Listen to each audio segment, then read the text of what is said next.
FEMA Administrator Brock Long is coordinating the federal government's response to the storm. Mr. Long, good morning to you. I guess the first question, how bad was this?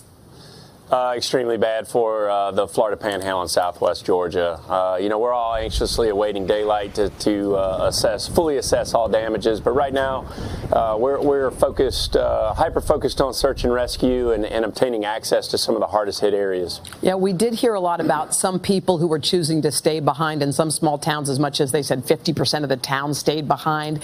So tell us about how you go about finding those people. So, prior to the event, we've staged national search and rescue assets from all over the country in and near the area. Last night, we were able to mobilize a couple of those teams into some of the hardest hit areas. We're deeply concerned about Mexico Beach in that area and the areas between Apalachicola and Panama City Beach. So we were able to get some teams in last night, but because of nightfall, it's limited as to what we can do. And right now what we're trying to do is assess the bridges. We're trying to airdrop people in, but we're also trying to bring people in by vehicles, assess the bridges, and obtain access to some of the hardest hit areas. We will methodically go through and comb the debris, working with our state and local partners, and try to move as quickly as we can. Did this storm kind of creep up on you? Or, I mean, it was a fast mover, and in some ways it felt like Florence. We had days and days to prepare, but this seemed to come on fast and strong.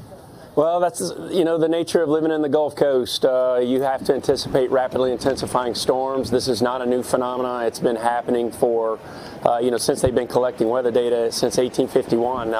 One of the strongest storms to ever hit the country was Hurricane Camille back in 1969. And if I remember correctly, it went from basically being named to a Category 5 in 72 hours, killing hundreds of people. So this was very similar. The first indications we got were Saturday. When you look at the debris and you look at the aftermath and you hear that 2 people died, I was personally surprised that number isn't higher. What are you seeing?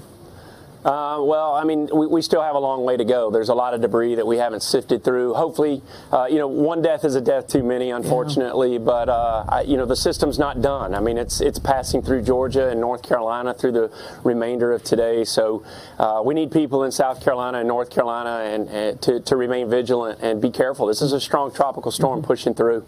All right. It's critical hours still. FEMA Administrator Brock Long, thanks for spending a few minutes with us. We appreciate it. Thank you.